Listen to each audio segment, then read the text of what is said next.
I'm just an ordinary average guy. There's a great, big, beautiful world out there.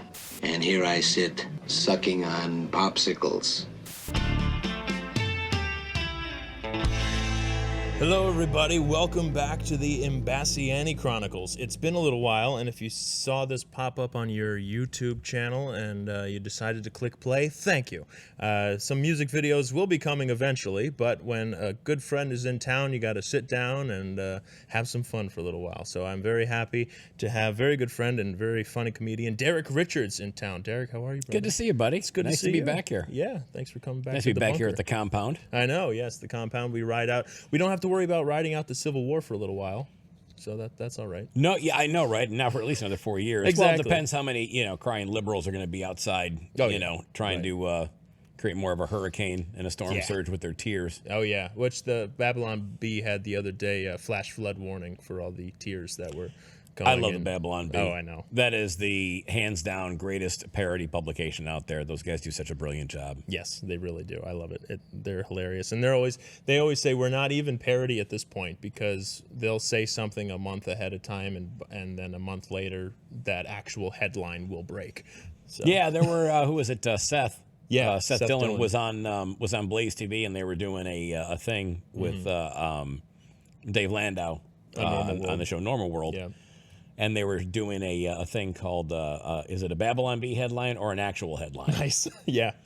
And they literally were like 50-50 Wow. on them. Yeah. In terms of the obscurity and the insanity. So, no, it's a great publication. And sadly mirroring society way too close. Way too close. That's the time we live in, and that's why we have entertainment, folks. And that's why right now, by the time this comes out, maybe people can still make it to the more than likely sold-out first show on Saturday at Vasani. But there's always the late show, which does pretty well, especially now that it's getting into season. Yeah, now two. it's getting into season, which is good. Yeah, it starts picking up a little bit. So, always fun to be back there. So, folks, if you're watching this in time, go see Derek Richards at Vasani this weekend, which is the first, what's tomorrow? Saturday's the 9th. So, November 9th, if you're watching this in time. If not, he'll be back in March doing... in actually the end of February, Feb 27, 28, March 1 with the Irish Comedy Tour. We've done the show there many, many years. Yes. Myself, Derek Keene, Damon Liebert, and Mike Malone. We also have a special that is out on YouTube right now called One for the Road. Cool. That was a documentary film that was shot by, that's on by YouTube? Mike Malone. That's on YouTube right now. Okay. Because you have the special that is the show on Correct. Amazon Prime. Yeah, that's on Prime. Well, and also too the One for the Road also got accepted just on Prime as well. But Great. It's been on YouTube since the beginning. But you can also pull it up on Prime. But it's called One for the Road. Cool. And that one's a much more documentary style, Like the behind the scenes of the show. Yeah, it's really cool. Mike Malone did a great job. He's done a lot of independent film work. He's been shooting a lot of specials for comedians. I saw that. That's great that he's doing that. Yeah, he does such a good job with it. I mean, that's really his passion. He just gets into it so much, and just the artistic angle that he takes with it. And I was very happy the way it came out. So. Great. Well, and that's why I wanted to do this podcast, because I've had you on the political podcast. I do the Freedom Chronicles a few times. I went on your podcast, A Drink with Derek, which all your episodes are still up, right? Yeah, still up on YouTube, yeah. But just kind of, like we were talking, we had lunch earlier. It's one of those things where, you do it for so long and you hope that it gets traction and you start getting some good numbers and making some money, and then eventually it doesn't. Right. If it tracks, then it's fantastic. If it doesn't, then you're going, okay, well, now I'm just moving on. Now, time to move on. Right. Time to find something else to do. Which is fine. And I mean, you've been, and I want to dive into your whole history, and that's why I wanted to sit down today and talk about everything you have been doing and that you're moving forward to doing as well. Because you've been doing the Irish Comedy Tour for a while now. Yeah, it's been since 2006 from when we had first started doing the thing. The very first time we started doing it. And so how did that start? Started actually in Jupiter, Florida, and it was on it was when I was living in South Florida at the time. And a buddy of mine ran a small theater over there, and he goes, "Hey, I was booking the comedy shows for him," and he said, "Hey, we've got a show coming up around St. Patrick's Day." He goes, "Why don't you put together a show with some of your fellow Irish American comics, and we'll do a little theme thing around St. Patrick's Day." That's how the whole thing started. That's cool. And so it was me and 3 other guys, and the show was fantastic. It was a small theater, a couple hundred people, sold out. It was packed. We had a great time. And I'm like, I think we can do something with this. And so over time, it just evolved to where we have, like, literally, I'm the only member of that original show left. Okay. And so now we have Mike Malone, who's a comedian, stand-up, and then Damon Liebert, who's our fiddle player, who's fantastic. Oh, and he's incredible. Juilliard, right? Yeah. He's classically trained, phenomenal. And also our singer-guitar player, Derek Keane, who's from Dublin, Ireland. And It sounds like it. Yeah. Yeah. He sounds like it and drinks like it, too. So it's a... the lineup evolved through the years, but like with any, good project, I mean, you got to, like in your bands, I mean, you find people that work, ones that don't work, people have different interests. I mean, things happen. And it evolves. The show itself evolves over time. Exactly. Yeah. Because I think the last time I saw Michael was new at the time to the show. And it's cool how you do it, because if you go to a regular comedy show, you have your host, your feature, your headliner, which is what you do anyway. Right. Outside of the Irish Comedy Tour, which is good. But then with the Irish Comedy Tour, you're able to have that music element and really pull people into it there. Do a break with a comedian, whether Michael and then you. Right. And then music again. And then the next comedian, and always kind of go back to that party atmosphere. That was the whole idea music behind it, was to kind of create more of a party atmosphere. Because initially when we had the show and it was just 4 stand-ups, I'm like, this is cool, but this is no different. I mean, it's different than the Kings of Comedy at the time, which were huge, which was Steve Harvey, Cedric the Entertainer, D.L. Hughley, and Bernie Mac. Okay, yeah. And those guys were, touring, and it was a monster production. Then you had the Blue Collar Comedy Tour, and then you had the Latin Kings of Comedy. And so you were the pasty white boys, Irish. Yes, we were the pasty white boys, sunburnt, drunken, destroyed liver, alcoholic tour. But that's just too long to put on a shirt or on a flyer. So Irish. And it becomes, let's just go with Irish. Exactly. Yep. That encompasses it. But I just wanted to have it be, just bring a different element to the stage that these other shows were not bringing. And they're all fantastic shows. They're all, well recognized household comedy names. Right. And but I think in this case, I just wanted to make it more of a party atmosphere, which is cool. That's something I've been Greg Hahn and I have been talking about, doing something like that where it's music and comedy. And because he's like, I want to do a Greg party, Hahn man. is We so want to have some music, want people dancing one day, then I'll come out, tell some jokes, and I'll play drums. That's him. Which would be great. That would be fantastic. So much fun. You should do that. Although he is like, trying to wrangle him into just a normal conversation is. Oh, it's hilarious. It's like watching a squirrel run around in a pickle bucket.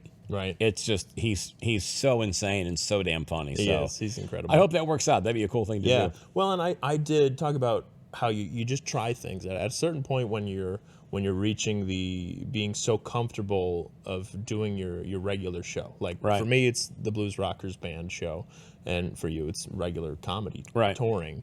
So after a while, it's like, okay, I'm not bored. Like I'm content in doing things and constantly growing that anyway. But it's like you want to try something different. So you have the Irish Comedy Tour. I started my Eric Clapton tribute show, Simply Clapton, and then it's okay. What else can we do? Yeah. And some things work, some things don't. I did a concert series, and this past one that I did at the beginning of this year, I had Di Napolitano come out for one of the nights, and we did a night of music and comedy. Nice. Because I remember I saw you promoting that on Instagram. Yeah. And it was fun, and it was funny because I had fans come out that follow me and have followed me for years, but have never been to a comedy show before. Right. So it's one of those weird things, and and I felt for Dean in the beginning because he started out and it started a little slow with the crowd response, and he goes, "Is this thing on?" Yeah. Because people don't know how to react if they're just used to seeing a band all the time to seeing a comedy show. It's the same but different. And a lot of my friends are comedians just because they come on the radio with me in Lovejoy, or we've become friends over the years that I've seen them at Fasani. Sure. And like you and me, and so I feel like comedians look at musicians a certain way, musicians look at comedians a certain way, where we talk about the same type of business, but it's different. It's the same but different. Oh, definitely. Every comedian wants to be a musician. Yeah. And every musician that I've run into wants to be a comedian. Yeah, exactly. So, Yeah, it's very similar paths as far as the industry is concerned, but yeah, obviously very, very different. But, Yeah. but a great intersection if you can go ahead and put something together and it's And make both work. and they both work in one sitting. Yeah. Yeah, I mean, depending on the environment, I mean, Yes. it's going to be, like when you do some of your shows, when you're doing your Clapton tribute show. I mean, that is, you can do it at a place like Visani where there's everybody seated and and it's a theater type experience. setting. Yes, exactly. As opposed to you doing that at any other bar where people are dancing or it's sort of you're not background playing noise. the same. Right, where It's not at a regular blues show. I'm just song after song after song Right. because you want people on the dance floor. For the Clapton show, I went in and tribute shows are different. You get some tribute shows that they dress the part, they look the part, and they do just that, where they pretend to be the guy, like when I wrote this song in 1969, Right. which is okay. That's one way to do it. I liked the aspect of, like, I know I'm not Eric Clapton, Right. but I like the history of Eric Clapton and the stories that the songs tell and why they were written, when they were written. And so I did my homework and I tell the stories of those songs that in a bar setting nobody's paying attention to, but in a Right. theater setting, because they're just sitting there watching you, you have that opportunity to give the history of it. And that's one of the biggest compliments I get on my show. People come see me afterwards that already know the music, but they Right. don't know the stories. And that elevates the show even more, I found. No, which is great. And I mean, there's so many different directions that you can take with that in terms of even, incorporating video elements of, of Clapton through the years and, maybe some old studio sessions and things like that too. So Yeah, I told Eric he needs the video screens behind us. I know, On the right? stage, right? I know. Tell them to get on that. I know. They have that now. Yeah. At the Boca Black Box in the East Coast. Oh yeah, over in Boca Raton. Yeah. Yeah. And No. that's cool. One time I played there, and I didn't know he was going to do it, and we're doing the Clapton show there, and I turned around, and there's like the kaleidoscope, like paisley tie-dye look on the video screen. I was like, that's kind of cool. It's very trippy. Nice. That is cool. That was fun. Yeah, that's very very early Clapton, blind faith. Right. Or when you see the old in-color television shows from the late 60s where Yes. they're lip-syncing to their music and it's all green screen behind them Right. and they're putting in all the psychedelic colors and stuff. It's hilarious. I love that stuff. Yeah. So with your comedy, when did you, because you're from Michigan, Right. what was the scene like there? And that's where you started. Yeah, I'd started on the west side of Michigan. I was in radio, got fired from my last full-time radio gig. And I was in Kalamazoo, Michigan. I was kind of squandering, looking for something to do, and I'd always been a fan of comedy. I wasn't a fan of the radio industry, the way it was going. I could see the trajectory. And what year was that? And how, what's that? What year was that? That would have been 1993. Yeah, so. And I just didn't really, and I got back into it. I was doing it part-time in Tampa. I was at 98 Rock doing part-time over there. Okay. When I had moved down here to Florida. So we're talking 95, 96 when I was over there. But yeah, I started in Kalamazoo, Michigan, and there wasn't really any kind of a scene there to speak of. I mean, the cool thing was there was a place, it was a Quality Inn that had a lounge, Right. and it was a great little spot. And That's cool. The room held maybe about 100 and some people. And I was getting a chance to sort of be the house MC working there in between Chicago and Detroit. Which is, that's a good And area. so the cool thing was it was a great university, because I could see, I'm seeing, people from Chicago coming in, Detroit coming in, these headliners that I had never seen before, and middle acts, and seeing what they would do, and And because you're there, you're learning. I'm there all the time, and Yeah. I would just see what they were doing and how the crowds were reacting to different things, and the guys coming in from Ohio, Indianapolis, Cincinnati, Columbus. So it was a great place to be at the time to absorb as much stuff as I could. And that's how I got going. I was there. The guy a buddy of mine ran the club, knew me from radio, told him I wanted to get into this. He goes, "Hey, you want to MC? Cool." Nice. He goes, "Go and do a few minutes. If they like you, fantastic." He goes, "Don't do more than 15. Yeah. And it was a great opportunity because you keep seeing a lot of the same faces coming in there. Right. So you Every have single to week. have new material. So you got to keep writing new stuff. You couldn't just lay there with the same stuff that you had all the time. And how was that writing experience for you? Like, did you like it? Did you feel you were really good at it? It was good. It was a challenge. I mean, I look back at it now, and I'm like, did I think I was good at it? No. I mean, when I look at it now, 30 years later, Yeah. And I look back and, I kept notebooks from years and years and years ago. I'm like, why did any of this ever come out of my mouth? Yeah. And even today, I think you never need to. I'm never really completely happy with stuff. Yeah. I mean, I'm satisfied, but I get done with something and a show can go fantastic. I'm like, oh my God, that was great. And I'm like, yeah, this is good. Yeah. I'm the same way. Yeah. I mean, I'd 'Cause rather have that attitude where the next one needs to be better, or you need to Right. keep striving instead of coming in there like some oh, guys. it's great.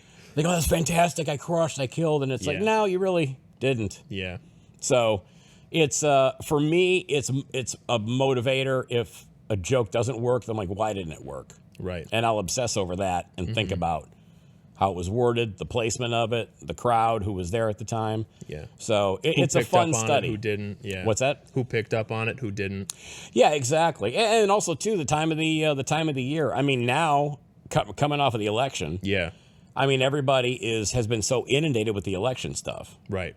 And so now I'm going to start pulling back on some of the stuff that I had that was in there. Yeah. I mean, there's still some stuff that I like, shitting on Kamala on just because I like it's it. easy. And I'm like, yeah, I'm sorry if it's low hanging fruit. It makes me laugh. Exactly. Right. So, and anybody watching this too. I mean, I'm not some. Listen, I'm. Not, am I a huge fan of Donald Trump? I mean, I think. Listen, I like him better as the president than her. Right. I don't need to have him over for a barbecue. Yeah. I don't need to have him over for cocktails. All I need, when I go to Costco, I don't need to be friends with the cashier. I just need my shit rung up in a timely fashion. Yes. Rung up properly. Pack up the box right, Yeah. and get me out of the store. Right. That's all I need. Well, and that's the thing too. Is like people can appreciate a funny Donald Trump joke. Yeah, and I can appreciate a funny Trump joke, a funny Yeah. Biden joke, a funny Right. Kamala Harris joke. Exactly. Funny's funny. If I they're don't care funny, whose it's name funny. you stick in it. Yeah. But if you're just saying, "Oh, I hate Biden because he's a piece of garbage," it's like, well, you got to give me more than that. Right. That's not comedy. That's just oh, an Trump is opinion. orange. Okay, well, all right. What else you got? Right. So So you have to actually be funny. yeah, someone goes up and you're in some area where they're doing some open mic, some coffee house in Yeah. Portland, God forbid. Oh, And then, That's somebody's hate going up speech. there and spewing that, what's that? that's hate speech there. I know, right? But then you're just going there and you're just, guys going up and just screaming that, Trump's a racist or he's a bigot, he's a fascist, he's a Nazi. It's like, It's not comedy. It's not comedy. Right. It's literally Kamala Harris's campaign. Literally. That was it. That was it. And that crashed and burned too. Yeah, exactly. Yeah. Well, and so let's get into that. So you've been doing comedy for a long time, and then you started the Irish comedy tour. You did your podcast, Drink with Derek, and now you're working with fellow comedian Dave Landau. How did you meet him? I had met him years ago. He's from Detroit also. But I was living in Florida at the time. He was from Michigan. He and I ended up meeting up at a gig in Sebring, Florida, That's funny. Yeah. at a hotel. Yeah. And he was the middle act and I was headlining, and we had just connected and hit it off. And this is back in his drinking days. Yeah. And so he had a buddy of his that had come down with him, and we ended up hanging outside on the patio till probably 3 o'clock in the morning, just getting lit. And laughed our asses off, and just had connected, and just always kept in touch after that. And so That's awesome. So no, he's one of the funniest people that. He's one of the hardest working people that I've ever come across. I see that. I mean, he's constantly posting stuff, and he's all over the place all the time. Yeah, his And- work ethic is insane. Yeah. So I give him huge props for that. Great. And so he has the show Normal World on Blaze TV, which I got to. I saw their set. He wasn't in there at the time, which I've met him a couple times just from being at Sure. Visani. But I was on the Chad Prather show back when Chad was at the Blaze, and the whole studio's amazing there. It's a great setup, but yeah, it's in Dallas, Yeah. Blaze Studios, and it used to be Paramount's old studios. Right, where they the outside mural there where they filmed the RoboCop or something. It's a cool space. RoboCop, Born on the 4th of July, JFK. They did Walker, Texas Ranger there. Yeah. A lot of stuff that was shot in Texas Right. was shot there. Yeah, which is very cool. And so Dave has the show Normal World, and you've been working with him here and there on that. Yeah, no, I've been grateful to be on a number of episodes with him. It's been an absolute blast doing some sketches, being a guest on the show. Yeah. The show's great. It's insanely irreverent. It's a it's a Gutfeld roundtable conversation-esque, but a little more inappropriate because it can be, because it's not it's not on a network TV. Right. And so there's a lot more freedom to say what you want, and Well, be and that's as what I politically like. correct as you want to be. Exactly, and you can talk about political stories and make them actually funny, And because Dave likes doing the sketches, it's what SNL should be, No, exactly, and they don't do that now, Right. at all. And so this, what he's built over there at Blaze has done very well. Cool thing is, Glenn Beck, who was the original starter of Blaze TV, he has a phenomenal sense of humor, and one of the nicest people on the planet. I mean, when you watch his shows, I mean, he's very conservative, he's very measured, he's Mormon. He doesn't drink, he doesn't party, he's not doing any of that stuff, but he appreciates a good joke, he appreciates a sense of humor, and he loves it. That's great. And he's a huge fan of Dave's, he's a huge fan of the shows, and I've talked to him several times over there, and he just couldn't be a nicer guy. And that's great, yeah. Well, because I was telling you over lunch, it's funny to me because I remember when Glenn started the Blaze, coming off of Fox, Right. And he was super, and he still is. I mean, super into history and artifacts, and he would have these historians on, and Glenn would just collect. I mean, when I was there, it was August of 23, and he was still in Utah. And he was doing his tour where he took most of the artifacts he had in the studio with him in like this mobile museum practically, which Chad was telling me all about that. And so when I was at the studio, there was still all this amazing, movie props. They had like one of the ships from Ben-Hur or whatever is just sitting there in the lobby and all these things. And Chad was like, yeah, you should have seen this place before Glenn left. Which I'm sure is just filled with amazing things. But Glenn's paintings are all over the place. His Uncle Sam painting is amazing. But he had all these historians all the time in the early days of the Blaze, where he has one of the original What the Purple Heart is based off of the merit patch, which George Washington gave out to people after the Revolutionary War, type of historical artifacts. And now, 10 years later, here we are, and he's got Alex Stein as a show, and he's lighting the studio on fire and having insane guests. But to me, that's, excuse me, that's understanding the way culture moves, too, and understanding that pulling in a bigger audience is comedy and free speech, and knowing what people want to see, and that's the Alex Steins, the outrageous comedy like that, or the Dave Landau's that is having those roundtable discussions with comedians because they're honest. Well, real comedians are honest. Amy Schumer not so much, but so it's stuff like that that is helping the culture and helping with the country. Well, and I think the good thing that Blaze has done, which I think, again, having Alex Stein on there and then also Dave's show, Normal World, is the fact that they end up bringing in younger people because, Glenn's audience is, they're getting older. Yep. And it's just the passing of time. Yeah. That audience, some of those audiences on the older end are just dying off. It's just the way it is. Oh, yeah. And so you've got to be able to cultivate a new crop of people to come in to be interested in what the network has to offer, because there's so many other great shows that are on the network. I mean, you've got you've got news shows. Yeah, you have legit news shows. Yeah. I mean, Glenn Beck's show is on there. There's I'm losing it. Rick Rubin is on there as well.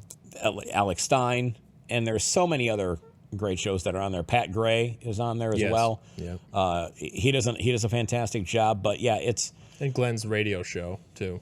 Yeah, exactly. Yeah. Exactly. So you're getting a little good bit of to bring everything. in. Yeah, you really are. And I mean, you can go on the Blaze TV app and you can, cycle around and check out some of the different shows. And there, Sarah Gonzalez is very, very good. She's she's very well read and a fantastic host, on her show. So again, it's bringing in a female audience as well.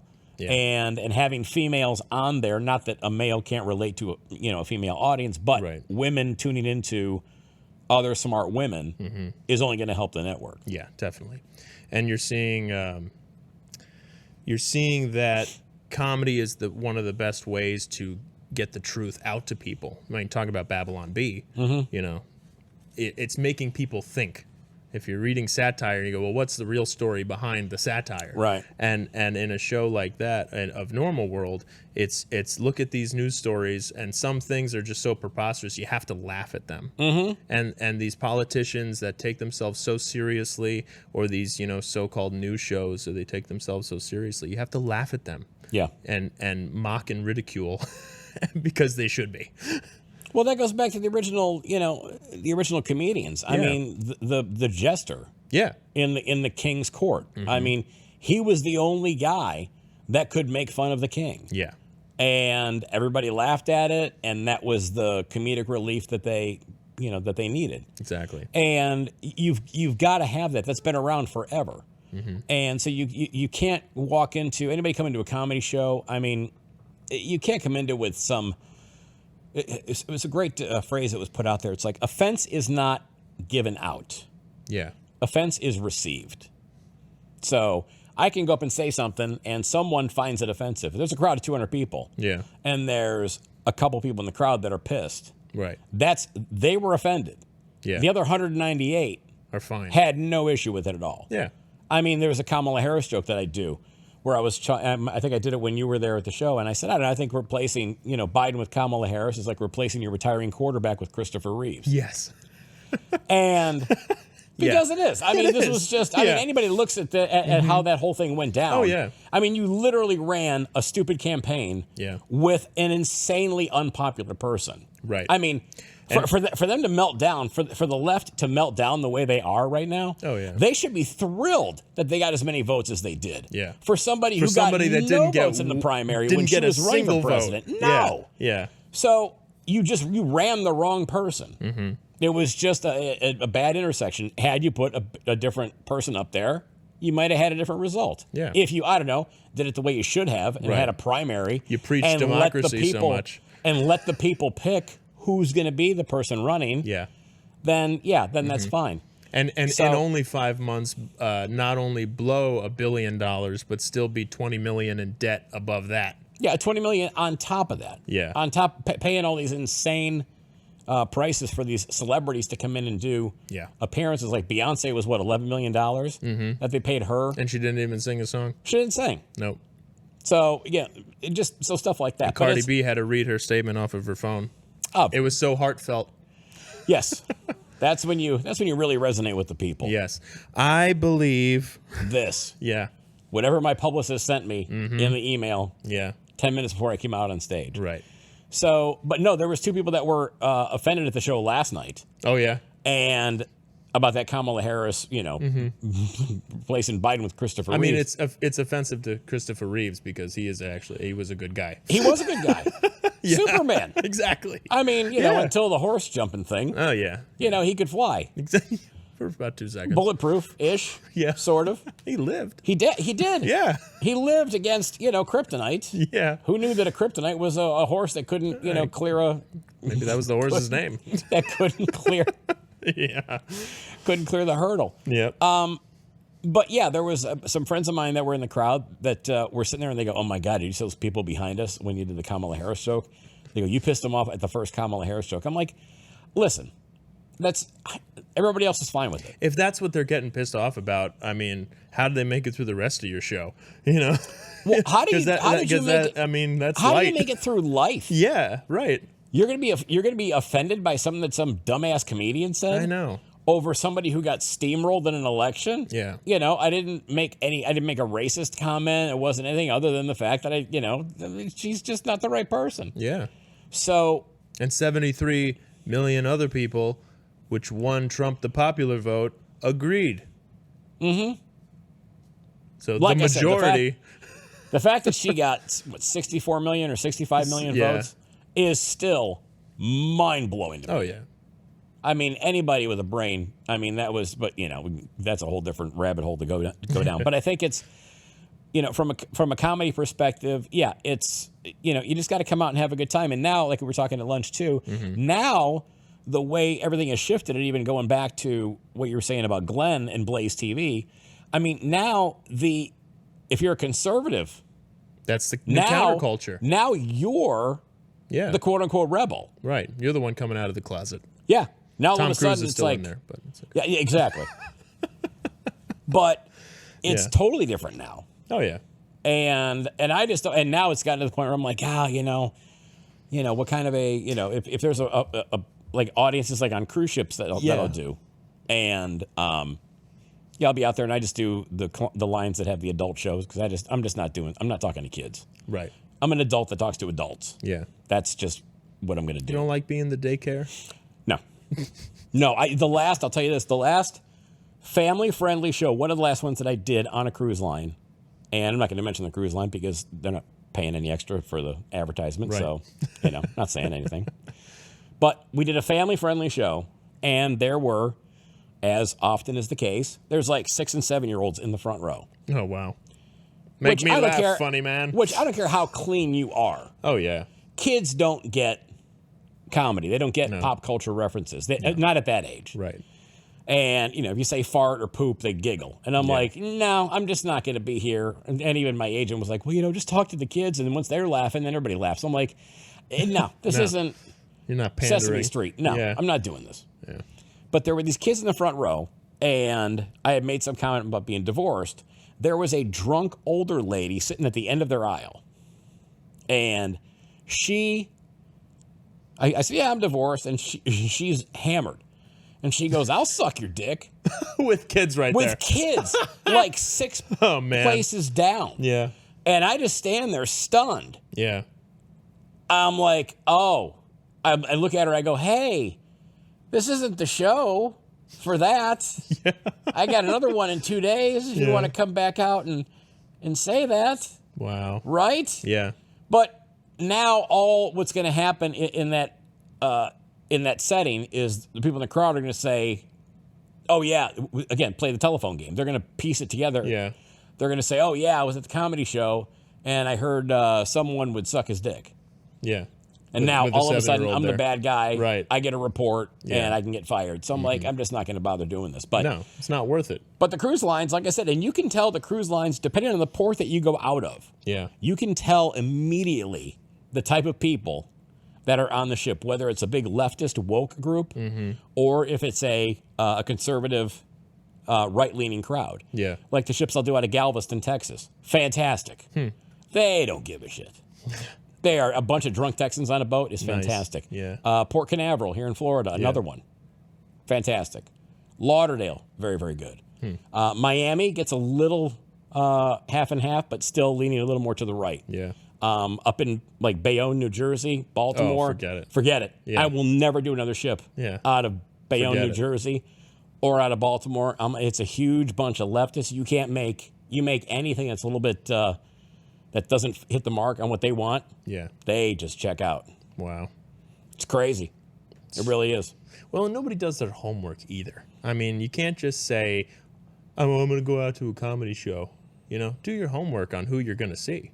Understand, it's not that hard. With the power of the internet, You have those options. Yeah. You're going to sit there. You're going to sit there outside of an Applebee's.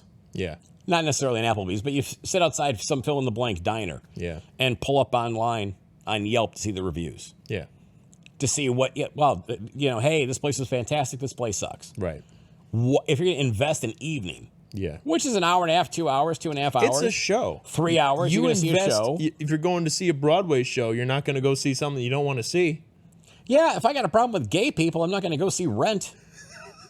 I mean, that sounds horrible, but I'm Yeah. just saying. Or if I like, well, I really like Hamilton. Then you get there and you realize Right. that it's a hip hop version of Hamilton. Yeah. The Hamilton story. You go, well, this wasn't for me. I'm like, Right. well, then you should have Done your research. done your research on it. Right.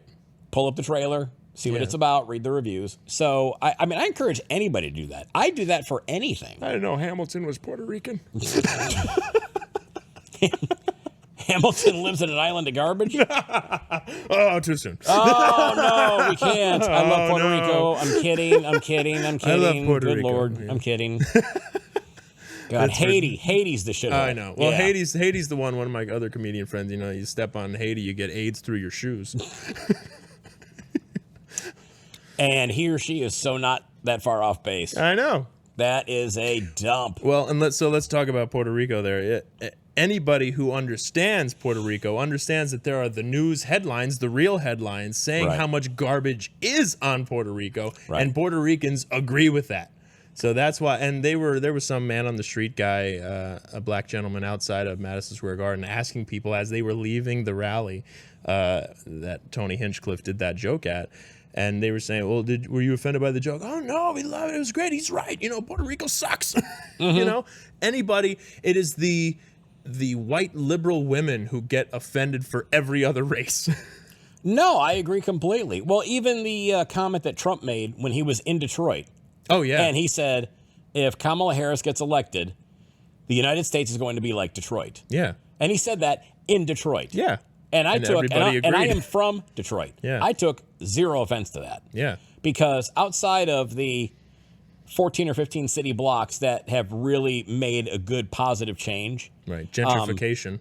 Yeah, I mean, just because that area is nice down by Comerica Park where the Tigers play, Ford Field where the Lions are at, Little Caesars Arena where you've got the Pistons and Red Wings that play. Outside of that area, you go maybe another 7 blocks in any direction. It's a dump. Yeah. I mean, there's video clips. There's one that we had done with on Normal World, and to your viewers and your listeners, go on to YouTube and then type in Normal World and subscribe. And we did election day coverage in Detroit.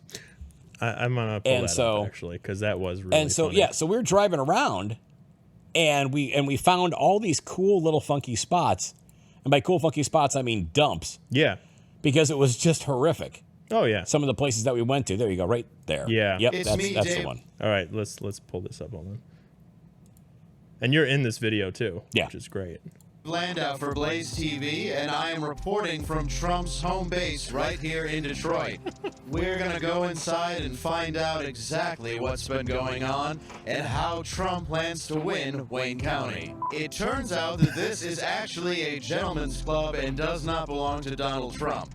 I had to beat my way out of a fight, but I did get the pimp's coat, and I now own 3 of his hoes. You gotta have the More coat. later. Yes. So we have various merch here. We're at a Kamala Wall stand. So I take it you don't like Trump.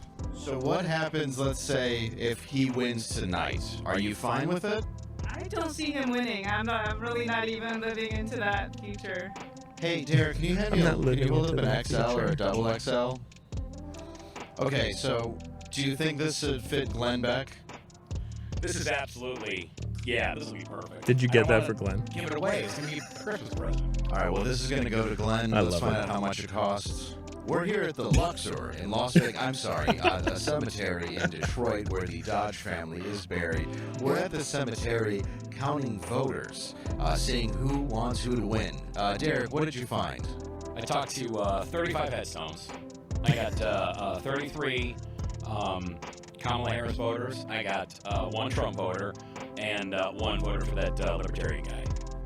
Okay, so it does look like this cemetery is voting for Harris. We are here in front of a Harris voter residence.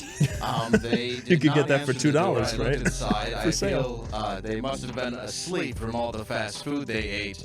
There was ketchup everywhere, and everyone was on the floor. So what we're going to do is walk over here to this apartment building where some other Harris voters are at.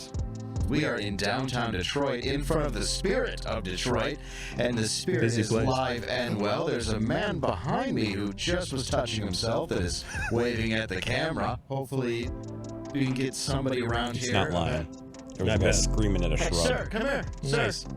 I see. What is this you have here? This here is my electric unicycle, or you can call it Of course it is. a Go T4 Pro. You gotta have an electric I'm unicycle. more so focused on the amendments that are in my state. The marijuana bill. I don't smoke, but I do have friends that do. So I know a guy. vote yes for that one. I mean this respectfully. You're on a unicycle and you have dreads. Are you sure you don't smoke weed? 100%. They call me Quantum Edutainment. All right, Quantum Edutainment. Now, who, if I can ask, I'm just judging by the Kamala Harris sign. Is that who you're voting for? Absolutely, because we realize that this is the pinnacle of Putin imperialization through what they call a Putin pond. Can we talk to the mayor? How are you, Hootin' sir? Pawn. I'm This just is Blaze legit. TV. How are The you? mayor of Detroit. Yes. Wow. And who are you voting for? I already cast my vote, and I think people probably assume who that is. You heard it here first. Mayor Dugan says Trump is going to win. If you change one thing about Detroit for the better, what would it be? I would say a little bit more unity. And that's why she voted for Trump too. Unity. Exactly. Yeah. Exactly. I But that love was it. a fun Yeah. a fun thing to do. But the city of Detroit, I mean, when us outside the quote unquote, Kamala supporter's house, it wasn't hard to find those houses. No. It wasn't. So anybody that's, because then Gretchen Whitmer came on and jumped all over Trump, and then there were billboards all over Detroit. Yeah. That the Harris campaign jumped on immediately and said, Trump talks bad about Detroit in Detroit. I'm like, yeah. It's the obvious. Yeah. So, don't give him a hard time because the city looks like shit. Right. And he was right. Yeah. So, and he still won Michigan. So, obviously, your big beef with him about that was, went by the wayside. So. Exactly. Well, and that's why comedy's so important, because you're getting the truth out there. And I forget who said it, and I've heard it many times. Like, it's easier to feed people the truth when their mouth is open laughing. Yeah, It's true. Yeah. And so, I want to play this other bit. One of the cool things about Normal World, like I said, is it's very SNL-like, where you have these skits, these bits that are just hilarious.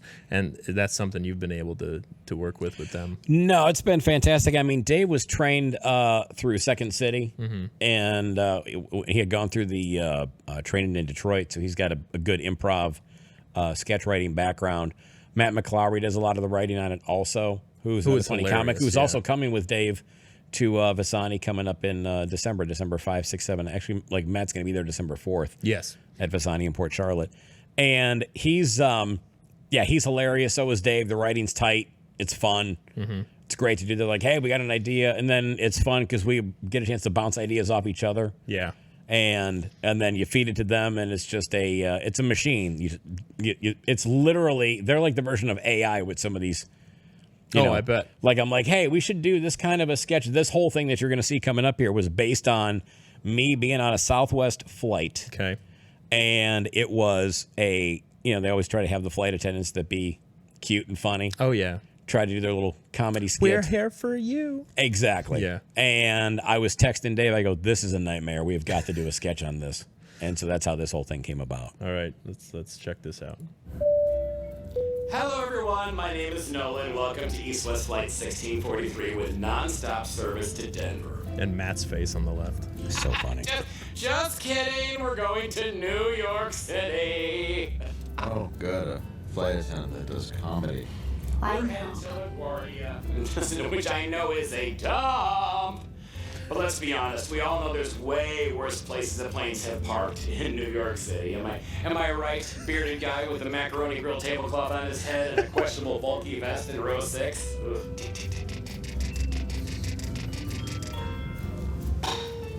He went there. That's Joshy. Oh, Josh, sweet Josh. He's the name of the guy that also scared me into taking prep. Big Apple, here I come. Is this guy a jerk? Mind you, please. I'm not hating it. And you brought a child on board the plane. I'm sure your baby has some very important business to attend to in New York City. That was a great idea. I'd like to thank you for ruining the flight in advance. I'd like to remind you that when it starts screaming, Planned Parenthood is still available in many states, but swallowing is legal in all 50. Don't I know it, girlfriend? Is he looking at me? He is. How does he know that I swallow? I don't. Do I look like some of the swallows? Speaking of annoying, please don't listen to your personal devices without headphones. We all don't need to hear your reruns of Moesha. And let's be honest, if we wanted to hear loud minorities, we would just go to Red Lobster. Okay, I'm seriously uncomfortable. Our plane I mean, it's relatable, but still. This is a Boeing plane, so as we all know, more exit options may become available at any time. In the event of an emergency water landing, your seat cushion may be used as a flotation device, or Everyone, feel free to grab onto the sea cow in 23B, who, to be honest, should have bought part of 23A. He'll keep us afloat for a while. And if we don't get rescued, we can snack on him for a few days. I think it. He says That it. is, of course, as long as we don't crash near manatees who try to mate with him. If that doesn't happen, we'll all survive. Later, we'll be coming around with a cat full of soda and some trail mix that Hitler would have found too cruel to serve to the Jews in the Holocaust. Free Palestine! Topical. By the way, our pilot's actual name is Richard Tangus. Yes, Dick Tangus. He's an alcoholic who recently fell asleep on the family cat and killed it. Me out. Mwah. Good job. Don't clap. He stands up. There So you go. funny. Yeah. And people have to be able to laugh at that because it is hilarious. It's it was so much fun to do, and so on point when you go back and anybody that's flown Southwest knows exactly what we're talking about. But it was a fun episode or fun sketch to do, and like I said, that network providing that show the platform to be able to do stuff like that is killer. Definitely. And you kind of talked about the way, because SNL, it's some of the comedians are funny, but it's the writers too behind the scenes that are just choking all the jokes of their funniness out. Yeah, the woke filters. Yeah, are sucking all the joy out of it. And no pun intended, you're part of a movie called Don't Suck. Yeah, with Matt Rife and Jamie Kennedy. Yep. And you said they went through kind of the same thing. Yeah, the woke filters will go through all that writing and suck anything remotely funny out of it, which, I mean, I shouldn't say that about everything, but anything that you used to be able to joke about before that is somehow considered taboo now. Right. All of a sudden. And yeah, all of a sudden now we can't joke about this. But again, like I said, offense is received. It's not given. Yeah. And so, you shouldn't go into an irreverent comedy movie, irreverent comedy show, and then all of a sudden get offended and pissed off and say, I'm out of here. Yeah. So, you can't pick and choose that stuff. And like you said, it just goes back to doing your homework. Right. And with a movie like that, you just let the writers or the people behind the movie who actually wrote the movie, let their creativity out. And if it's funny, it will do well. And if it's not, then it will bomb. But it shouldn't be some exec out there saying, well, you can't do that, you can't do this, or somebody trying to control the writers who are actually funny. Well, and again, outside of, coming out there in blackface. Right, yeah. Then you go, okay. You understand that. Hang on. But that will be poo-pooed by the public. Right. Because it is ludicrous. If it does make it through, it will get poo-pooed. That's what's so great about Elon buying Twitter and letting free speech reign, because you give the power to the people, and what is funny will flourish, and what is not will go away. Yeah, and times change. You go back and look at things like Blazing Saddles. Yeah. And there's no way they could possibly put that out now. No way. All in the Family, another one. Yeah. Times change. But you go back and watch the old... even the jokes in Seinfeld. Yeah. Would not do well today. No, not at all. Times evolve, and I understand writing needs to evolve, but you can't. The problem is Hollywood and these writing groups and these organizations that are behind these productions, they overcorrect everything. Yeah, which is where they screw up. Right. And then people, everybody else. Again, look at your, you look at your map. I mean, everybody who's these writers, is in L.A. and New York. Right. You got your blue enclaves in their little in bubble. New York City and Los Angeles, and then look at the rest of the map. Yeah. It's red. Red. It is redder than a 16-year-old cheerleading squad on their cycle.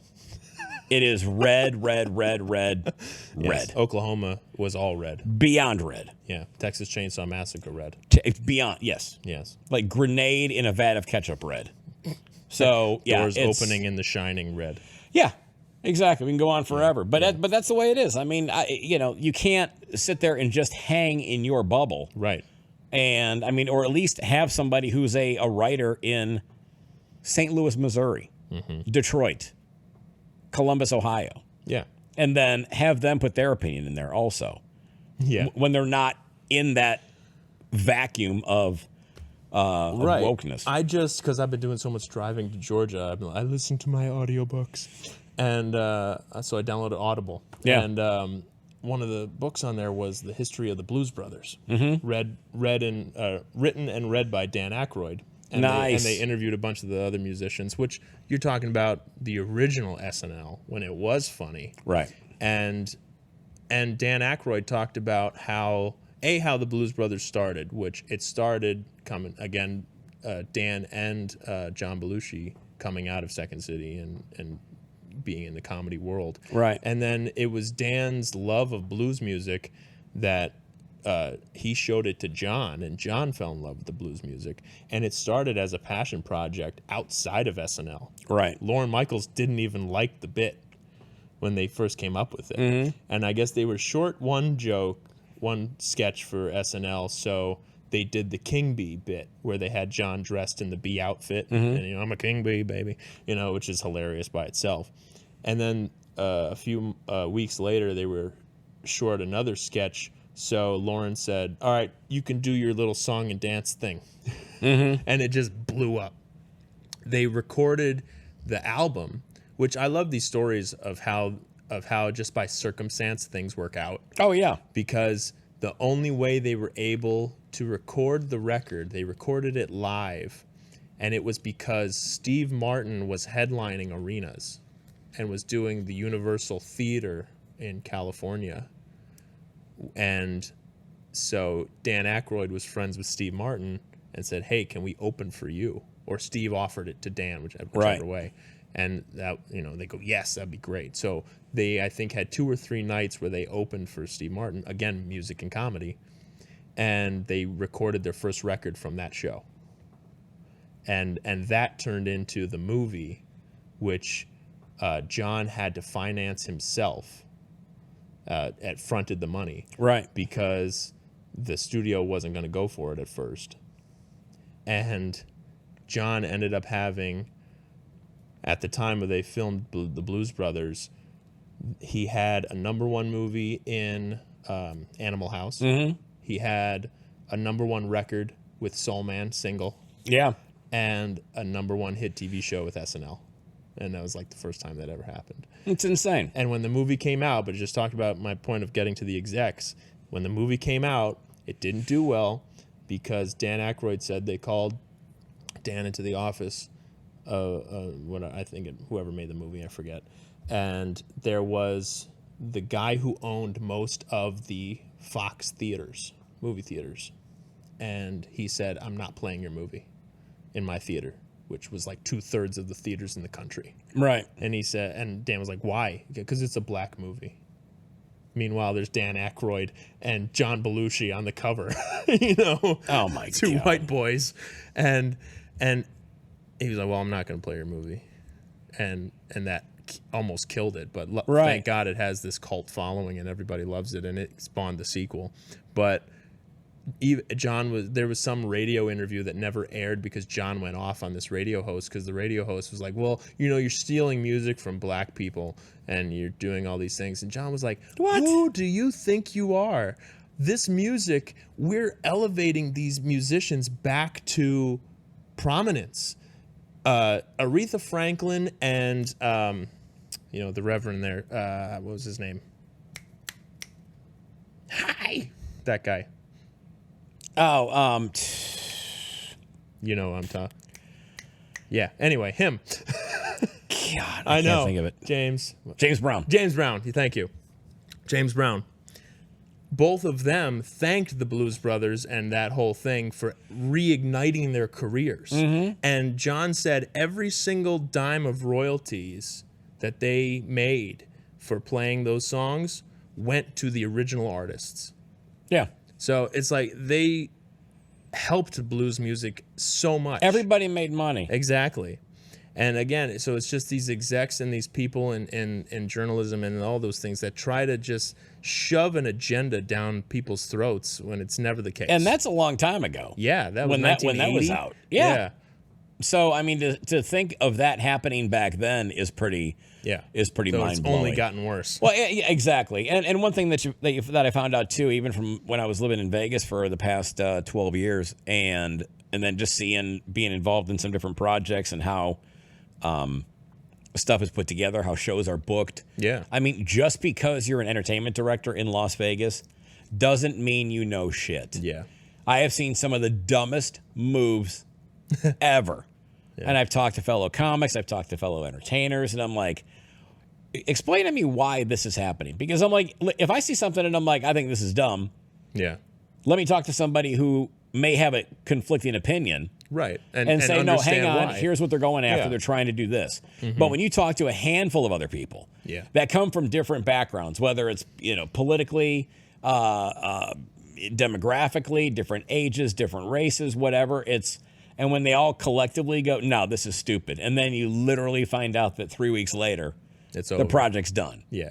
So, yeah, just because you're a producer, because you're Lorne Michaels, because you are the record label from Queen. If you saw Bohemian Rhapsody, when they were trying to release Bohemian Rhapsody. Yeah, it's too long. It's too long, it's stupid, and then, it ended up being their biggest thing ever. Right. You have to let the people create and just let them put it out there. That's the whole point. Whether you're a comedian trying out a new joke or a musician playing new music. It was a year ago that I told you, last time you were in town here, that I told you I started playing back in the USSR because the war had just started in Ukraine or whatever. Right. And I told you people were like losing their mind because, that's, you shouldn't be playing that song because it's offensive. It's like, no, it's funny. It's not. And it's my song. It's a Beatles, not my song. It's a Beatles song from the 60s when there was a Soviet Union. Yeah, exactly. And it was funny back then, and it was funny now. The fact that you would have somebody come up to you after a show, and say it's offensive during the song, being pissed off is mind blowing to me. Oh yeah. So I still play it almost every gig. Mind blowing, but not surprising. Oh yeah, but that's why I played it, because it's supposed to. It's a damn Beatles song. Exactly. And if you get the tongue in cheek nature of it, then you understand. Then you understand it. Yeah, exactly. And you enjoy it. Yeah. Insanity. It really is. Oh yeah. Well, so what do you think about you're seeing a new? Let me preface it this way. How do you feel the comedy, like within the comedian pool, countrywide, is doing so far? Do you think everything is good? Do you think we're moving back in a better direction from all the woke nonsense? Because you're seeing, Schultz or Theo Von or these comedians kind of come back or not really come back. I think they were always this way, but just talking about it more and being more open. And do you feel the comedy's heading in a good direction now than it was? Well, I mean, I'd like to say that it is, but then you end up hearing things like after Andrew Schultz had Trump on his podcast, there was a chain. Right, he lost his special. Like he lost the theater that was going to do his special. That's right, yeah. And I think there was a couple of places that had pulled out. Yeah. That were tied in with, I guess it was Live Nation, who Andrew Schultz was going out there with. And it was like, hey, we just don't think that this show is going to work. However, we'd like to obviously entertain your other offerings. In other words, we don't want to. We're going to piss off Live Nation, but we just don't want to have Andrew Schultz on here. And the timing of it was very suspect, where it was right after he had interviewed Trump. And so, the fallout from that for someone like Andrew Schultz, I mean, he's doing fine. Yeah. Theo Von's not going to have any blowback. Right. I mean, Theo Von is Theo Von. He's a funny guy. He's a great guy. He's a super, super nice person. Yeah. So, I'd like to think that it is going in the right direction, but then, you see people, screaming and crying into their cameras over Trump winning an election that's really not going to have anything to do with your life, largely. Yeah. Other than perhaps gas prices and food prices going down, hopefully. Mm-hmm. And you're not going to lose your brother or uncle in a war that they don't have to go fight. So, peace and prosperity. Unity. So funny. A 250th anniversary of our nation. That's going to be a great party. It's going to be stupendous. Like we were talking about this yesterday. Yeah. I'm like, listen, you got You got a lot of stuff to fix on the house. How about you not worry about the... I'm planning a party. The 250th anniversary of this country is big. Yeah. But it's the broken faucet in the basement that nobody goes down and uses right now. Right. There's a lot of other... How about we focus on the shattered window in the living room? And the fact that the foundation is cracking. So Right. let's work on that first, Yes. and then we'll work on the big birthday party. Fine, So I will do those things in my party hat. So I'd like,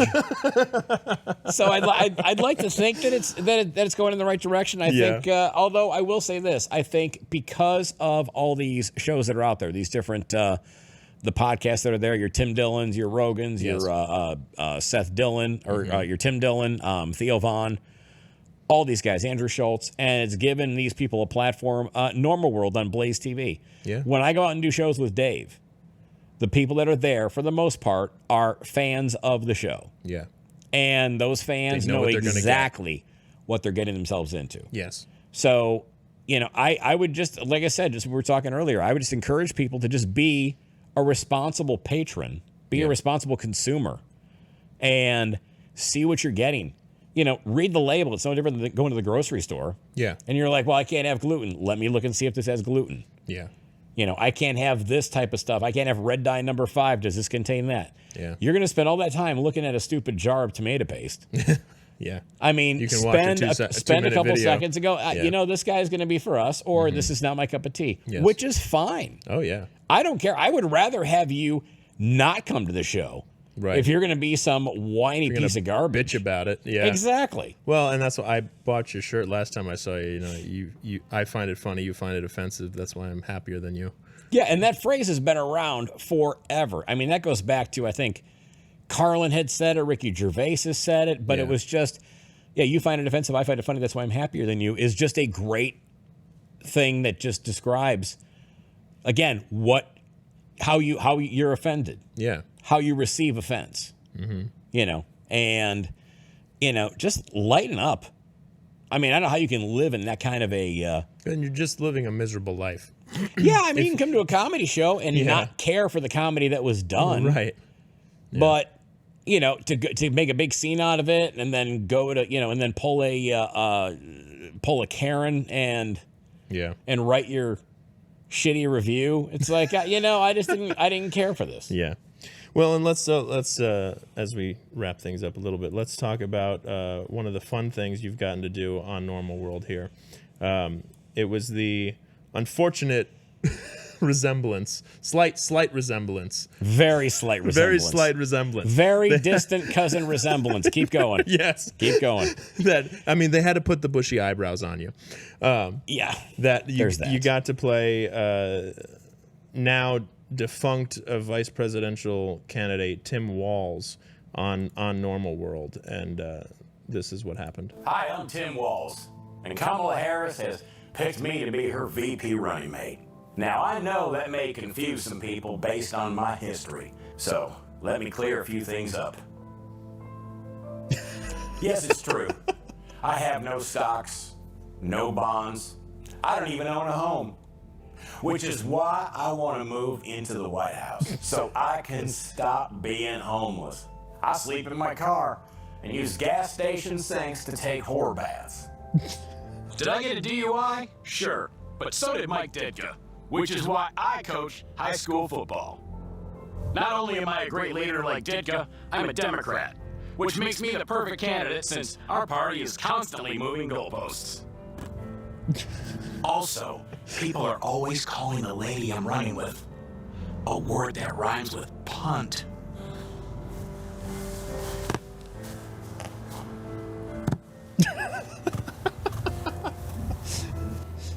Oh, hi there. Well, time to throw this away. But look, there's no tampon machine in this men's room to make a switcheroo. So I guess old Tim's gonna be free bleeding the rest of the day. You know what? Because of that, that's exactly why you should vote Harrison Walz. Because we're here to protect pussies. And there you go. Laugh at it, folks. It's a joke. It's meant to be funny. And that whole thing started. There was somebody that was on. I keep calling it Twitter. It's X. But yeah. somebody had posted on there a side-by-side photo of myself and Tim Walz. Yeah. And they said, and they had tagged Normal World and Dave Landau and myself, and they're like, they go, you've got to get Derek playing Tim Walz in a sketch. And I'm staring at the picture. I'm looking at it. I keep looking at it. I keep looking at it. And I take a screenshot. I send it to Dave, and I go, man, I think we got to do something with this. And he just writes back, oh, hell yeah, we do. Yeah. And that ended up launching a few sketches that we had done. And we've still, and now it's funny because after the election, now people are commenting now more than anything. They're going, oh, I'm happy that Kamala didn't win, but I'm bummed that we're not going to get any more Tim Walz sketches. I know. So, so we got a couple in the tank that we're working on right now. That's cool. And I'm going back down there in about a week and a half. That'll be fun. And so, yeah, looking forward to doing some other stuff because it was just a fun recurring character to do. Yeah. And the scenarios that Dave and Matt and the crew had put Tim Walz in was so much fun. Yeah. And that when you have that ability to have that comedic freedom to do those sort of things, it just has to be so much fun. No, it really was. Yeah. Yeah, it's just been a blast. Cool. Well, where can folks find your stuff? Find me at DerekRichards.com. That is my website. I'm going to be obviously at Imbasciani through this weekend through the 9th of November. Okay. And then I'm going to be at Brad Garrett's Comedy Club at the MGM Grand in Las Vegas, November 25 through December 1. Cool. And I'll be on Normal World quite often. I've got November 19th and 20th I'll be on there. And then also the first week in December before Dave comes out here, I'll be on Normal World as well. And you can subscribe to that on YouTube. Yes. Blaze TV. Or get the Blaze TV app if you want to. Get all the, watch all the commercial free. Yeah. And get all the other shows. But on YouTube, just type in Normal World and you'll find it and subscribe. Yeah. And it's a fun show. And it's great because, like you said, it's a round table of, discussing news and politics and poking fun at it. Yeah, and it's not just politics. I mean, if it's politics culture. happens to be at the forefront, we'll certainly talk about it. But it covers covers everything, anything pop culture related, and it's just a fun, inappropriate, wrong show to be a part of. Great. I love Dave's Stevie Ray Vaughan picture in the background of there too. It's fantastic, isn't it? It's great. It's a beautiful. It's a great studio. Yeah. And Irish Comedy Tour coming up at Imbasciani. Yes, Imbasciani in Port Charlotte, Feb 27, 28, March 1st. Look for One for the Road. Yep. Which is the Irish Comedy Tour documentary. You can find that on Amazon Prime, also on YouTube. And our website is theirishcomedytour.com. We've got a bunch of dates coming up. Coming up all around the country. Actually, we're going to be starting here in Florida. Yeah, so excited. Good kickoff for that. Yes, perfect. And you're on X as well. Yes, I am. Okay. Yep. I'm on Twitter /X. You can find all my social media handles on DerekRichards.com. Perfect. And folks, thank you for watching this. Greatly appreciate it. I try to put these out. I don't do this show once a week because I'm not just going to sit here and talk to myself because I already do that enough during my regular life. So I like having fun guests come in and have some fun conversations, especially in the entertainment world, about what is happening and where what the story is, because you don't always get people's stories when you just go see them at a show. So it's a fun diving in a little more and getting the history. So hit that like button, share this show with your friends, and go see Derek. He's hilarious, and find out how he's very close to owning 15 camels. And 20, but 20, who's counting? That's right. Yeah. Give or take 5. Give or take. Close enough. Okay. He would have had him. I know.